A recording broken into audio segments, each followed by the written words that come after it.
Dear students, I am Professor Vibhuti Patel, Head of Economics Department of SNDT Women's University, Mumbai. Today we are going to discuss a hotly debated topic of women in decision making, which is part of part 4, Women in Economics, and module number 18. The factors that affect women in decision making, they are basically the main reason is that underrepresentation of women in economic and political spheres due to poverty or lack of access to basic resources, because women lack resources, and lack of access to political parties list, and also women who do not have that kind of resources, intellectual resources or political resources or economic resources, which allow them to have more bargaining power in their family, in the community, in the society at large, and also in the economy. The factors that help women to have actual decision making power in the house, community and economy are recognition of unpaid work of women, because we always say that women are burdened, women are useless, they are not making any contribution. That also creates low self esteem and lack of confidence among women. Another thing, they need to share housework. Wherever there is a sharing of responsibilities in the family, you also tend to respect each other more, because each one, no work is treated to be inferior and no work is treated to be superior. So, sharing of household responsibilities is very important to get more recognition of women's contribution. Training in a non-traditional skills is also very important, because traditional skills so many times become redundant in modern context. Voluntary organizations have played a very important role in enhancing women's confidence. 1 + 1 is equal to 11, that means ek or ek 11 is the principle. When you are discussing, when you are in a group, when you clear your mind by thrashing the issues with your colleagues or your members in the same organization, it enhances your confidence, you feel more courageous to take bold stand, unconventional stand. Women's participation in preventive diplomacy and negotiations at the peace table are considered to be essential for achieving peace and development, and also for diverting military expenditure for peaceful purposes. It has been happening in several countries. It is suggested that the decision making processes involving both men and women, including situations of say intrastate conflict, could help create more peaceful approach. So, it is not only that peace in the family, but when women take decisions and women are made party to the decision making process, peace and harmony prevails even in the country. Importance of education and training to enable women to have greater control over their lives has been established. There are several studies which have proved that education and training always make women to take charge of their personal life in terms of say choice of the career, whether to work or not to work, about the children, about their conjugal life, about their community life, they feel more confident. Training women candidates in the conduct of electoral campaigns or fundraising had proved to be important in effective election policy, like women in the public offices. Once women are in the public life, once they cross the threshold of domesticity, women often need training in parliamentary procedures, budgetary matters, leadership training, therefore is very, very important in all levels. Revision of education curricula and the textbook is a very, very important means of eliminating gender based stereotypes. If we are constantly projecting women only as a homemaker and supplementary earner, then women would never think about rising in the career, or they would not even aspire to have a managerial position or a position where they have to take very, very important strategic decision. So, even to inculcate a mindset where women start doing strategic thinking and also macro level thinking, we need that kind of a curriculum in the educational institution. Attitudinal change is very important in the earlier stages of life of both boys and girls, because so many times we have heard that women, so many men find it very difficult to accept women as a boss.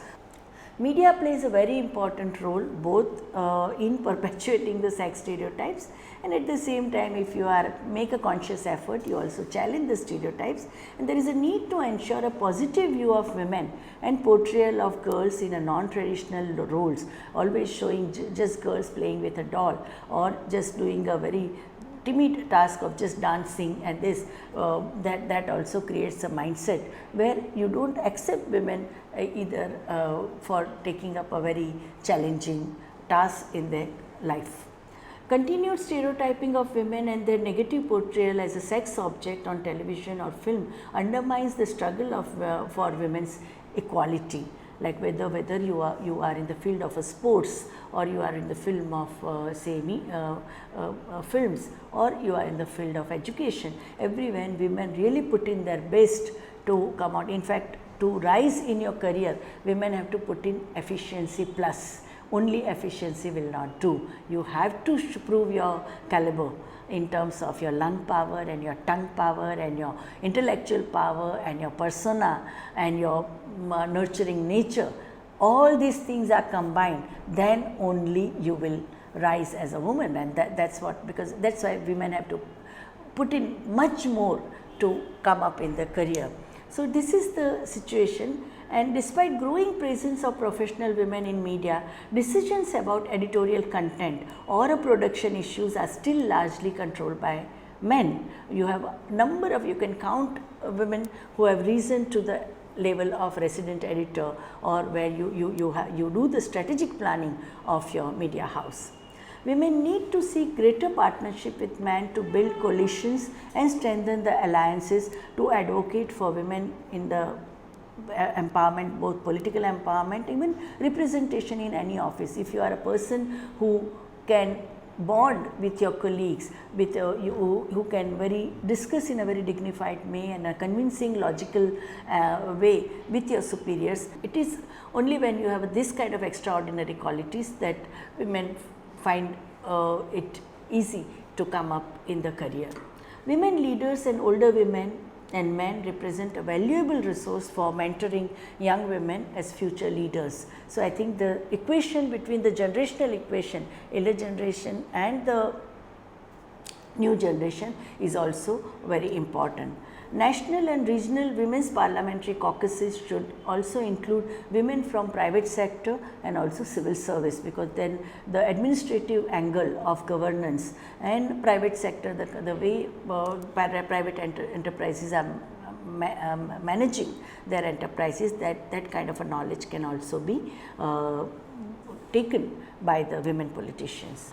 If we review the legislations concerning like women's entitlements or a protection of property rights or social security, I think the major landmark contribution that came with the 73rd and 74th constitutional amendment in 1994, where we had in India, which brought in nearly 1 million women in the political sphere of governance of local self-government bodies. So, urban and local Panchayati Raj institutions, women's entry at a mass scale completely changed the scenario.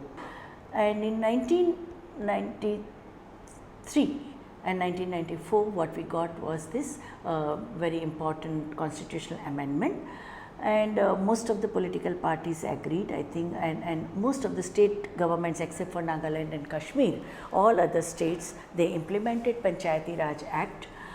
Then the major challenge initial period was extremely difficult for these newly elected women on reserved seats, because they had experience of only running their homes. They had no exposure to the outside world. There was lot of jokes, and it became a matter of jest. So many of them were labeled as puppets in the hands of their husbands or their politician or father-in-law or father. There was a lot of ridiculing that took place. They were not given the important portfolios, they were not allowed to touch finances, their vehicles were controlled by male politicians. In some of the hostile places like Gram Panchayat office would be locked so that they could not enter and conduct a meeting. Women would, there was tremendous resistance to women becoming sarpanch. In so many places, in thousands of villages, there were no confidence motions were engineered by male elected representatives so that these women get discredited, and they were at the most what they were allowed was to offer flowers when the leaders came, or to do flag hoisting on Independence Day and Republic Day, and these women felt extremely insulted. They demanded capacity building, they demanded that all the complex issues concerning governance should be explained to them, they should be given knowledge about the budgetary processes, how to raise the revenues, how to make the expenditure, what are the issues involved in area development activities. So many of women, first they were elected by in the reserved seats, but later on, because of the good work that they did in their constituency, they were also they could contest the election even on open seat. So, capacity building programs over last 2.5 decades have resulted in a situation where you have experienced, dedicated, sincere women who are also non-corrupt, and so many women, like in programs they would say that they nurtured their constituency the way they would nurture their children. And this kind of, and wherever these women elected representatives were transparent, they were more sincere and doing lot of area development activity, people, the voters in the constituency gave them popular mandate. So many of them also came ahead and also contested election in the legislative assembly. Some of them also contested election as a parliamentarian. But this reservation policy has played a very important role. Experience of nearly 1.5 decade of women's reservation in the Panchayati Raj institutions also convinced several state governments that if we have a more and more feminization of Panchayati Raj institutions, we would have a better governance and it would ensure good governance. And around 16 states in our country have increased the quota, that means from 33% to 50%. And this 50% reserved seats has completely changed the whole atmosphere and the environment of the governance at a Panchayati Raj institution level, at least at the village council, tehsil council, and at a district council level. Quotas and targets in job or legislature or political parties are suggested as necessary to accelerate the equal representation of women in all areas of governance. Although looking at the controversial nature of quotas, it should be seen only as a temporary solution, because you give them opportunity. The moment women get that level of experience, exposure and expertise, then I think they should contest in general election. The bill on 33% reservation of seats in the parliament has been introduced more than 15 times. Every time the issue has been brought in the parliament, it has created lot of volatile situation where polarization of opinion has been extremely sharp, and still it has just remained a bill. It has not been converted into an act. Among SAARC countries, India is the only country which does not have reservation of seats for women in the upper houses of the only we have reservation only in the Panchayati Raj institution. All our neighboring countries have reserved seats for women in the parliament. Electoral reforms, specifically in the adoption of proportional representation in place of plurality systems, is possible means for increasing the percentage of women in parliament. So, if you want like when you talk about the plurality, so plurality of perspectives is also very important. Taking women's agenda into the parliament, into the public discourse, in the political arena is also very important. For implementation of women empowerment policy that we have adopted, India adopted in 2001, and now there is a revision, updating of the policy in 2016. Lot of discourses and discussions are happening at the initiative of National Commission for Women. There has to be an efficient resource management by elected representatives, motivated civil servants, sincere financial commitments for women's schemes and programs, and also consistent monitoring by women's bodies within the state apparatus and civil society. That means right from the citizens to elected representatives at every level of electoral system, we have to take a very proactive stance when it comes to decision making about women's lives and survival struggles. The 10th 5-year plan demanded that each and every ministry of the state and union governments, they were bound to channelize 30% of financial resources from their budget for the development sector that should be earmarked for women. That was a very good initiative. As far as the recommendations for employment of women was concerned, that a policy for women's employment has to include strategies for challenging sexual division of labor. So, the whole segregation of women only in the lowly, low status, low paid job should be challenged. Gender ideology inside as well as outside the workplace should be discussed very seriously. Policies for access in terms of employment, education, training and credit should be evolved by all state governments and local self-government bodies. Policies to improve the quality of employment, including women's position in the household, should be, this is a more awareness generation should be done through electronic media, through print media and through educational institutions. Policies to preserve employment and to protect material and human resources and also assets of women, I think they were also recommended by Planning Commission. The proper implementation of laws and schemes are extremely important to ensure decision making in favor of women. The existing labour legislations, for example, say Industrial Dispute Act or a Factories Act, Employees State Insurance Act, Minimum Wages Act, they should be strengthened. That is the demand, because the labour reform, in the name of labour reforms, if you try to take away this kind of a social protection, then women would, their decision making power would reduce. Some mechanisms are required to evaluate the value of work under Equal Remuneration Act, because Equal Remuneration Act 1976 provided for equal opportunity at the time of entry in the labour market, equal treatment when you are working, both men and women should be treated equally in terms of their rewards, in terms of promotion, in terms of workload, and also equal remuneration for similar type of work. Now, ERA came into existence because India had signed the UN Charter in 1975, and 1976 we got this law. This law is the most violated law because most of the employers do not implement Equal Remuneration Act. Women are always kept at the lowest rung of hierarchy in the employment market. But increasing number of women have challenged discrimination at workplace by using protection of that provided by Equal Remuneration Act. The first case was that by Audrey Ribeiro. She was a woman who joined a multinational company as a receptionist.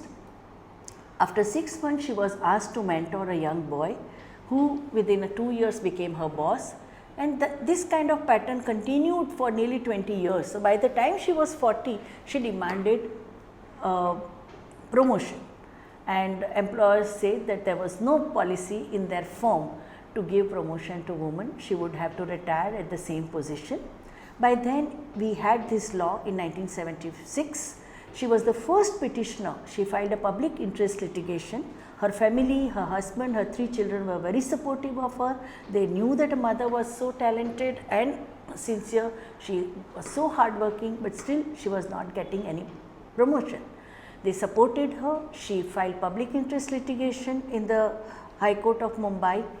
It took nearly 10 years for her to win the case. It was meanwhile she was traveling all over India. She was giving public lectures, she was invited by women's groups, and in 1986 she won the case in Supreme Court, encouraged thousands of Indian women in public sector, in private enterprises, professional women to use this law whenever they face discrimination at workplace. There were thousands of Indian teachers in colleges and schools who were never elevated as a principal. They used this law to say that if there was a seniority, if they were found capable in all way, then management had no right to prevent them from taking principalship.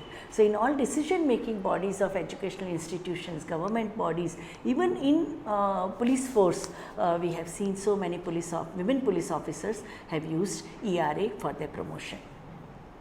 Minimum Wages Act, that needs to be strictly implemented at a ward level committees of the workers, and now there is a consciousness amongst women who are taking recourse of collective bargaining, and they want to determine their destiny by getting minimum wages stipulated by the state government.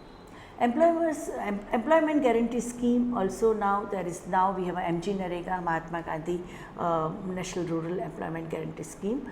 In that also women have become quite vociferous. 65% of beneficiaries of EGS scheme, Employment Guarantee Scheme, are women, and they also are playing very decisive role in fighting against discrimination.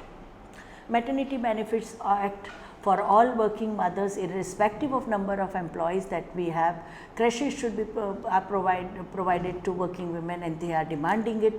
They are taking more decision making role in getting all this kind of a support system. The concept of family leave, where 6 weeks leave for, I think, spouse, and 6 months leave for a mother, that has also been accepted. That means child care as a responsibility of both mother and father, that that principle has been accepted by Indian state. Sexual harassment of women at workplace prevention bill is now become act. The bill was introduced in 2004, and by 2013 it became an act that has empowered women in taking up any workplace discrimination as well as harassment that very seriously, and they are now sticking out their neck to fight against any kind of harassment that they face.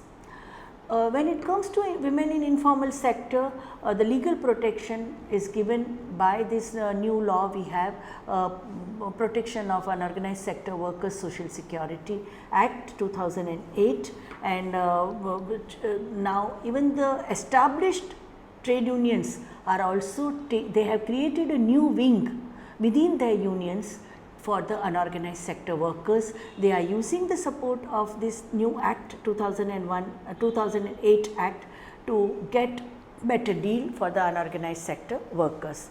The main problem which these women in unorganized sectors face is a recognition of these workers as workers, supplementary development programs for them, so that it does not become a dead end job. You join as a loader and unloader of construction worker, work at the age of say 18 or 19, but you do not want to continue doing that. You also want to come up, earn some skills, get some skills, and that should be can have a better deal in your work life. So, supplementary development schemes are very important. Vocational training for skill upgradation are also required for unorganized sector workers, and they are demanding it.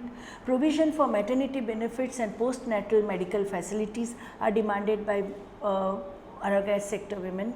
Protection against domestic violence and sexual harassment, family benefits, medical reimbursement, retirement benefits, in fact pension parishads. Unorganized sector workers have formed a national level umbrella body called Pension Parishad, and they have demanded that 1000 rupees per month, if the state, union government is giving, state government should give supplementary matching fund of 1000 rupees per worker, and 2000 rupees of pension should be given to any unorganized sector worker who crosses the age of 58 or 60. So, different states have come up with a different this thing, and it could happen only because of the collective bargaining and the formation of such a big association. Compulsory saving schemes, microfinance schemes, interest free loans, legal guidance and legal awareness are some other very important demands which can contribute towards better decision making power of women in the unorganized sector. Capacity building and training, like the extra allocation of funds is necessary for and also creation of training institutions for job placement organizations and all, even by the industries, are very important. International consumer and workers groups have attempted social audit at the firm level to ensure workers' rights. If you are not implementing the protective labor legislations, then European Union has said that they would boycott the product. If you employ child labor, if you employ slave labor, if you are not concerned about the occupational health and safety of the workers, then the global community, the international human rights organizations, they dissuade the consumers from purchasing the products. In fact, the whole campaign against the blood diamond, like the condition of mine workers who were involved in bringing out diamond stones was so deplorable that lot of documentaries were made, lot of political statements were given that this kind of labor practices are violative, they are using slave labor and they are violative of the basic human rights of the workers. So, that awareness has also come. So many companies have made it mandatory not only for export firms, but also for all production unit that they are using safe labor processes and labor practices. Self-help group movements of women, they are also very important. We know that how this SHG movement started in Bangladesh after when in a war-torn Bangladesh, where a young economist he encouraged women who were totally helpless, who had no other support in their community to start a self-help group movement by small savings of say 1 rupee and all. And this self-help group movement has become very important, especially because of the social capital that it generates. Self-help groups are organizations of women from the downtrodden sections of society that empower women to be self-reliant through capacity and confidence building by making microcredit available and accessible to women.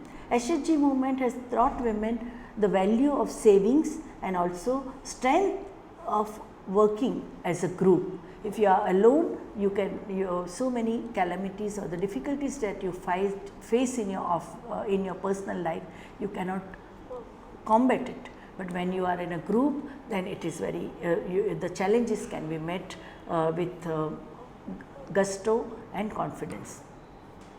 The problems which are faced by self-help groups is a weak groups. If they are formed, then they don't last long. If there is a delay in the payment, then also banks and other financial institutions they de-recognize these organizations. There are subsidy seekers they ruin the program. Implementation by raw NGOs, that can cause lot of financial problems. So NGOs also need to be trained in financial management. Insensitivity of the bankers has become a major issue after suicide of women who had taken loans in Andhra Pradesh, Karnataka and even Maharashtra. So bankers have to be sensitized. Delays in the release of money by the district rural development authorities can also ruin the whole financial management of SHGs.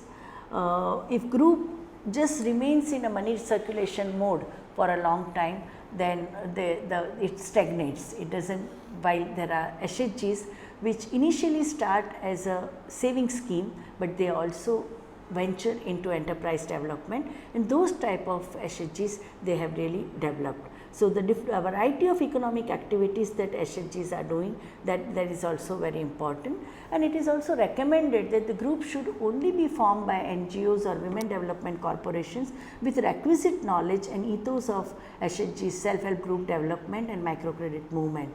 Once the NGOs are selected, the nurturing grant should be released every quarter by the banking institutions. Training milestones should be created, group savings, internal lending data should be maintained, register should be maintained properly. State level agency should should be appointed to train the NGOs, and also NGOs should implement the programs in addition to implementation through the field workers. So, it is not only the field workers who would implement the program, but the NGOs like Mandesh Mahila Sahkari Mandli, like they should also take it up. The SHG movement is now at the crossroads, and it is poised for expansion, and the problems they need to be addressed immediately. We also have a very good best practices performed by organizations like Self-Employed Women's Association, which is now All India body, or Annapurna, which is a women's cooperative. We have a Mandesh Mahila Sahkari Mandli, we have a Working Women's Forum, we have a Dastakar, which provides the platform to women artisans. And because of this collective endeavor and the collective wisdom, their decision making power within their sector has been enhanced. The power of decision making at a household level, within your own class, and at a community level is very, very important for women, because only women, when they get self organized, they can ensure that kind of a power. Most difficult areas have been provided, like providing educational opportunities to poverty groups, or even providing low cost housing, or environmental and occupational safety, and the human rights concerns. So, development thinkers and workers, they need safety net to operate without pressure from the local police and vested interests, so that women's decision making power at all levels of the economy can be ensured. In conclusion, I would like to submit that for enhancing decision making power of women, it is very important to be that the families become supportive to women's development.